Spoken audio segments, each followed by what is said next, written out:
Chapter 2. The Glorious Whitewasher. Saturday morning was come, and all the summer world was bright and fresh and brimming with life. There was a song in every heart, and if the heart was young, the music issued at the lips. There was cheer in every face, and a spring in every step.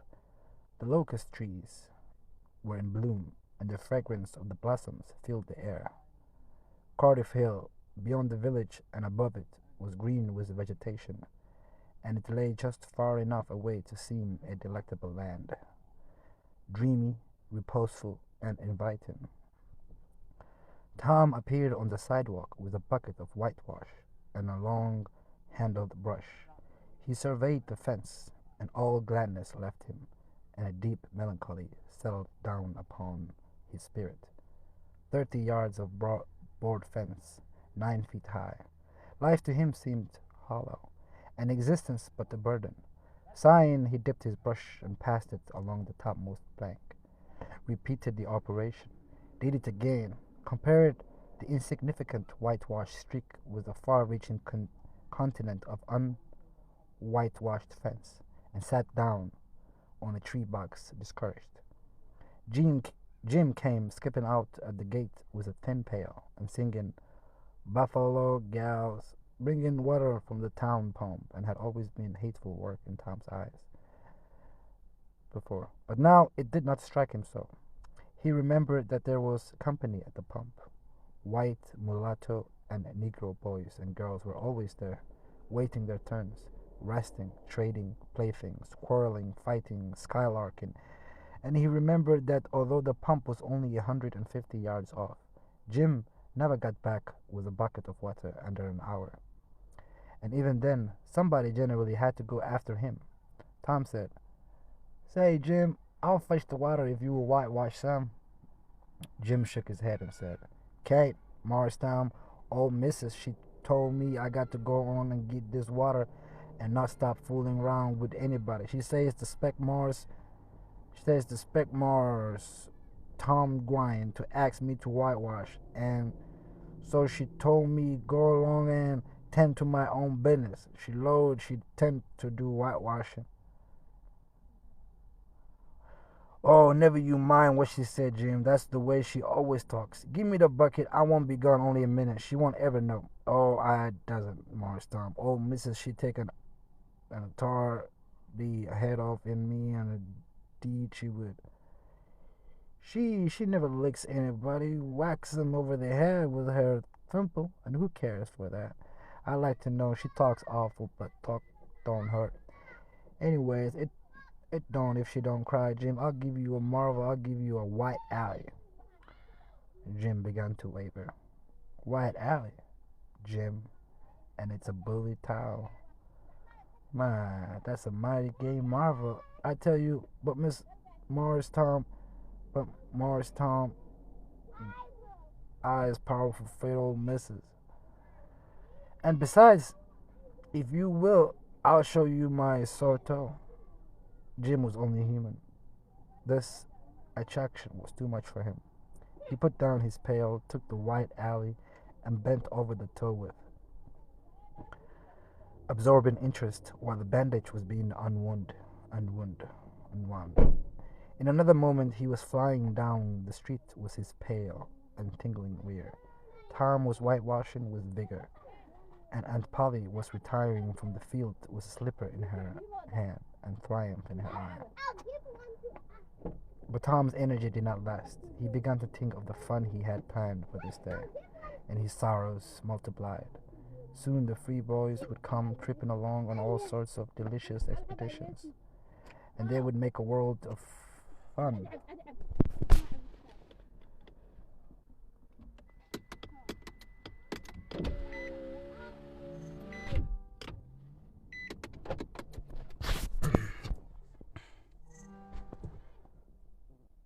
And they would make a world of fun of him for having to work. The very thought of it burnt him like fire. He got out his worldly wealth and examined it. Bits of toys, marbles, and trash, enough to buy an exchange of work, maybe, but not half enough to buy so much as half an hour of pure freedom. So he returned his threatened means to his pocket and gave up the idea of trying to buy the boys. At this dark and hopeless moment, an inspiration burst upon him, nothing less than a great, magnificent inspiration. He took up his brush and went tranquilly to work. Ben Rogers hove in sight presently, the very boy of all boys whose ridicule he had been dreading. Ben's gait was the hop, skip, and jump, proof enough that his heart was light and his anticipations high. He was eating an apple and giving a long melodious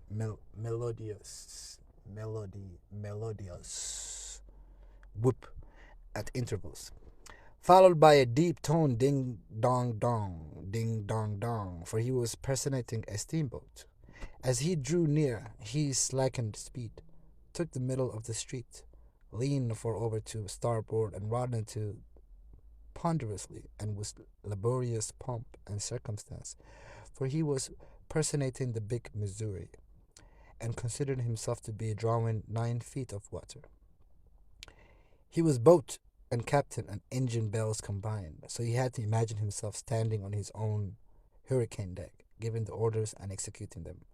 "Stop here, sir, ting-a-ding-a-ling." The headway ran almost out, and he drew up slowly toward the sidewalk.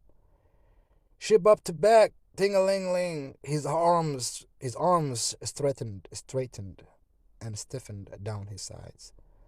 "Set it back on the starboard, ting-a-ling-ling, chow, chow, chow, wow, chow." His right hand, meantime, describing stately circles, for it was representing a 40-foot wheel.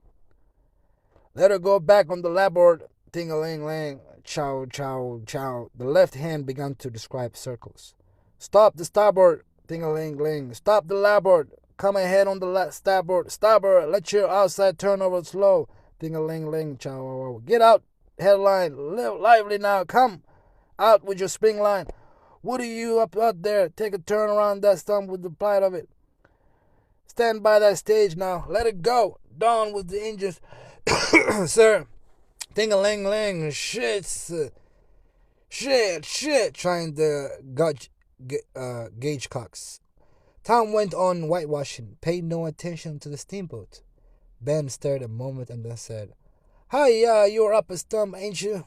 Hi, you're up a stump, ain't you?" No answer. Tom surveyed his last touch with the eye of an artist. Then he gave his brush another gentle sweep and surveyed the result. As before, Ben ranged up alongside of him. Tom's mouth watered for the apple, but he stuck to his work. Ben said, "Hello, old chap, you got to work here?" Tom wheeled suddenly and said, "Why, it's you, Ben. I wasn't noticing." "Say, I'm going in a swimming. I am. Don't you wish you could? But of course you'd rather work, wouldn't you? Of course you would." Tom contemplated the boy a bit and said, "What do you call work?" "Why, ain't that work?" Tom reassumed his whitewashing and answered carelessly, "Well, maybe it is and maybe it ain't. All I know is it suits Tom Sawyer." "Oh, come on. Oh, come now. You don't mean to let on that you like it." The brush continued to move. "Like it? Well, I don't see why I ought not like it. I oughtn't like it. Does a boy get a chance to whitewash a fence every day?" That put the thing in a new light. Ben stopped nibbling his apple. Tom swept his brush daintily back and forth, stepped back to note the effect, added a touch here and there, criticized the effect again. Ben watching every move and getting more and more interested, more and more absorbed. Presently he said, "Say, Tom, let me whitewash a little." Tom considered, was about to consent, but he altered his mind. No, I reckon it wouldn't hardly do. Ben, you see, Aunt Polly's awful particular about this fence. Right here on the street, you know. But if it was the back fence, I wouldn't mind, and she wouldn't. Yes, she's awful particular about this fence. It's got to be done very careful. I reckon there ain't one boy in 1,000, maybe 2,000 that can do it the way it's got to be done. No, is that so? Oh, come. Now, let me just try. Only just a little. I'll let you if you was me, Tom. Ben, I'd like to. Honest Injun, but Aunt Polly, well, Jim wanted to do it, but she wouldn't let him. Sid wanted to do it, and she wouldn't let Sid. Now don't you see how? And now don't you see how I'm fixed? If you was to tackle this fence and anything was to happen to it, oh shucks, I'll be just as careful. Now let me try. Sid. I'll give you the core of my apple. Well, here, no, Ben. Now don't. I'm afraid I'll give you all of it. Tom gave up the brush with reluctance in his face, but alacrity in his heart. And while the late steamer Big Missouri worked and sweated in the sun, the retired artist sat on a barrel in the shade close by, dangled his legs, munched his apple, and planned the slaughter of more innocents. There was no lack of material. Boys happened along every little while. They came to jeer, but remained to whitewash. By the time Ben was fagged out, Tom had traded the next chance to Billy Fisher for a kite, in good repair, and when he played out, Johnny Miller bought in for a dead rat and a string to swing it with, and so on, hour after hour. And when the middle of the afternoon came, from being a poor, poverty-stricken boy in the morning, Tom was literally rolling in wealth. He had, beside the things before mentioned, 12 marbles, part of a Jew's harp, a piece of blue bottle glass to look through, a spool cannon, a key that wouldn't unlock anything, a fragment of chalk, a glass stopper of a decanter, a tin soldier, a couple of tadpoles, 6 firecrackers, a kitten with only one eye, a brass doorknob, a dog collar, but no dog, the handle of a knife, 4 pieces of orange peel, and a dilapidated old window sash. He had a nice, good idle time all the while. Plenty of company, and the fence had 3 coats of whitewash on it. If he hadn't run out of whitewash, he would have bankrupted every boy in the village. Tom said to himself that it was not such a hollow world after all. He had discovered a great law of human action, without knowing it, namely, that in order to make a man or a boy covet a thing, it is only necessary to make the thing difficult to attain. If he had been a great and wise philosopher, like the writer of this book, he would now have comprehended that work consists of whatever a body is obliged to do, and that play consists of whatever a body is not obliged to do. And this would help him to understand why constructing artificial flowers or performing on a treadmill is work, while rolling 10-pins or climbing Mont Blanc is only amusement. There are wealthy gentlemen in England who drive four-horse passenger coaches 20 or 30 miles on a daily line. In the summer, because the privilege costs them considerable money, but if they were offered wages for the service, that would turn it into work, and then they would resign. The boy mused a while over the substantial change which had taken place in his worldly circumstance, and then wended towards headquarters to report.